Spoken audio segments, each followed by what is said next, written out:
এতদিন পর্যন্ত যে ক্যালকুলাস গুলো করে এসেছেন, সেই ক্যালকুলাস গুলো যে করেই গেছেন, কখনো কি এই প্রশ্ন আসে নাই মাথায় যে আসলে ক্যালকুলাস গুলো কিসের জন্য দরকার হয়? কেনই এত কঠিন, কঠিন অঙ্ক করছি? কেন মাথার উপরে দিয়ে যাচ্ছে এই টাইপের অঙ্ক আমার করা লাগতেছে? তাই না? সো আসলে এই অ্যান্সার গুলা খুবই সহজ। বিকজ আপনি ক্যালকুলাসের মধ্যেই বসবাস করতেছেন।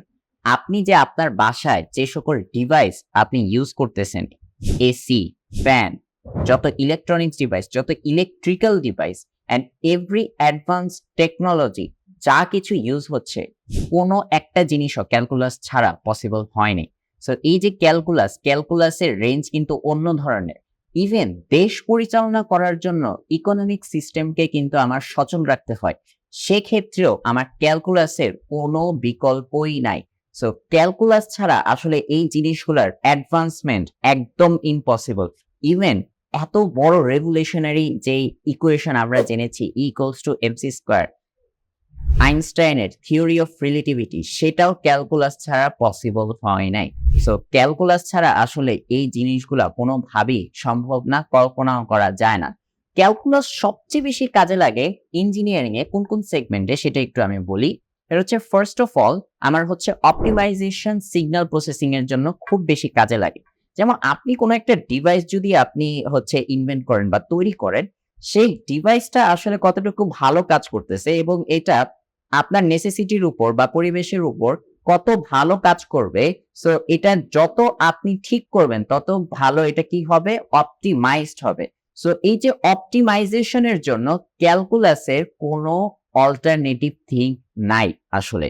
So basically it's all calculative things. আপনি যত বেশি ক্যালকুলেটিভ থিং এখানে অ্যাপ্লাই করতে যাবেন, সব জায়গায় আপনার ক্যালকুলাস ইউজ করতে হবে।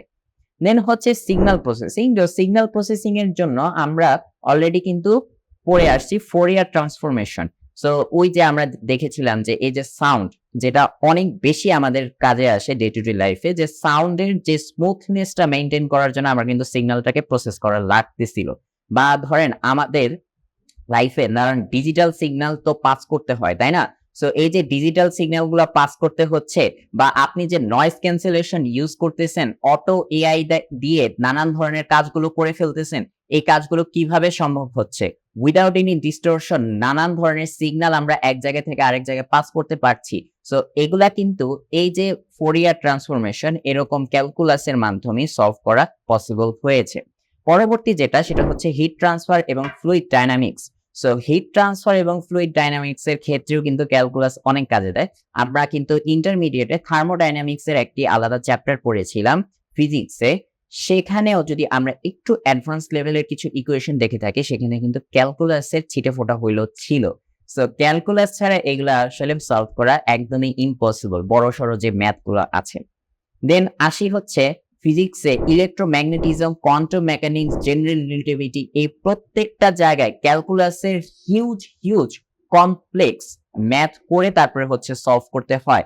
দেন আমার কোনো একটা জিনিস একটা পর্যায়ে এসে তৈরি করা যায় বা হচ্ছে ওটাকে পারফেক্টলি আমার হচ্ছে ইউটিলাইজ করা যায়। দেন আমরা ইকোনমিক্স এর ব্যাপারে বলতেছিলাম। সো ইকোনমিক্স এর ব্যাপারে যদি বলি, যে এটা খুব কমন প্রতিদিনের একটা ঘটনা, যে হচ্ছে আপনি ধরেন বিজনেস করবেন।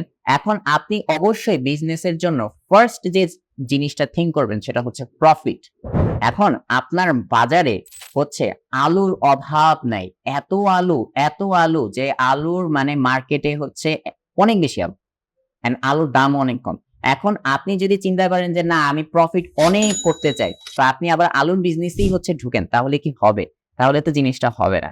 So think something else. আপনাকে এমন কিছু থিঙ্ক করতে হবে যেখানে আপনার প্রফিটটা অনেক বেশি থাকবে অ্যাজ পার দ্য ডিমান্ড। এখন আপনার বাজারে হচ্ছে এমন একটা প্রোডাক্ট আছে যে প্রোডাক্টের একদমই দরকার নেই মানুষের, কিন্তু তারপরে বাজারে নাই বলে আপনি হচ্ছে সেই প্রোডাক্টের বিজনেস করা শুরু করতেছেন। তাহলে তো হবে না, তাহলে কিন্তু আপনি প্রফিট পেতে পারবেন না। সো এই যে দেখেন, সাপ্লাই, ডিমান্ড, আর সেখানে প্রফিট এবং লস, এই সকল ক্যালকুলেটিভ থিং কিন্তু ক্যালকুলাসের মাধ্যমে পসিবল। এগুলোর মাধ্যমে আপনি হচ্ছে আপনার যে বিজনেসটাকে আরো উপরে নিয়ে যেতে পারবেন। বা ধরেন এই যে এখানে আরেকটি টার্ম আছে, সেটা হচ্ছে মার্জিনাল অ্যানালাইসিস। মার্জিনাল অ্যানালাইসিস জিনিসটা হচ্ছে এরকম, আপনি ধরেন বিজনেস করতেছেন অলরেডি। এখন বিজনেসে তো অলওয়েজ আপ অ্যান্ড ডাউন থাকবে, এটা খুবই স্বাভাবিক। কিন্তু এখন কথা হচ্ছে যে আপনার যখন আপ হয়েছে সেই আপের বিষয়টাকে আপনার এনালাইসিস করা দরকার হয় যে আসলে কোন কারণে আমার বিজনেসে এত বেশি প্রফিট হয়েছে, বা কখনো যদি লস হয় তাহলে সেটাও এনালাইসিস করার দরকার হয় যে আসলে কোন কারণে আমার এই বিজনেসে এত পরিমাণ লস হয়েছে। সো এই যে এই ধরনের এনালাইসিস করার জন্য আমার হচ্ছে ক্যালকুলাস দরকার হয়ে থাকে। দেন আসি consumer and producer surplus. So এটার ব্যাপারে অলরেডি একটু আগে কিন্তু বলেছি যে সাপ্লাই ডিমান্ডের যে বিষয়টা। দেন হচ্ছে ডাইনামিক মডেলিং। সো ইকোনমিক গ্রোথের যে বিষয়টা, ডাইনামিক মানে কি? গতিশীল। যে ইকোনমিক গ্রোথ কখন হচ্ছে বা কখন কোন ক্ষেত্রে কোন জিনিসটা এপ্লাই করতে হবে, এই ওভারঅল জিনিসগুলা আমার বেসিক্যালি এই ক্যালকুলাসের মাধ্যমে সলভ করা যায়। আমি একটি পিডিএফ দিয়ে দিব, যে পিডিএফ এ আপনারা কিছু ইকুয়েশন দেখবেন যে আসলে এই টাইপের কিছু থিওরাম ইউজ করা হয় এই সেগমেন্টে। সেই ইকুয়েশন গুলা জাস্ট একটু পড়ার জন্য এবং নলেজ গ্যাদার করার জন্য যে হ্যাঁ আসলে ক্যালকুলাস তো ইউজ হচ্ছে। সো ওই জিনিসগুলো দেখে একটু বুঝতে পারবেন যে আসলে ক্যালকুলাস গুলা কিন্তু আসলে এই জিনিসগুলো সলভ করার জন্য এই টাইপের ইকুয়েশন সলভ হচ্ছে। আর এই টাইপের ম্যাথ কিন্তু আমি করে এসেছি। এই ম্যাথটা তাহলে এখানে ইউজ হয়। সেটা দেখে আপনি ভালোভাবে বুঝতে পারবেন যে আসলে ক্যালকুলাস কতটুকু জরুরি। Thank you so much.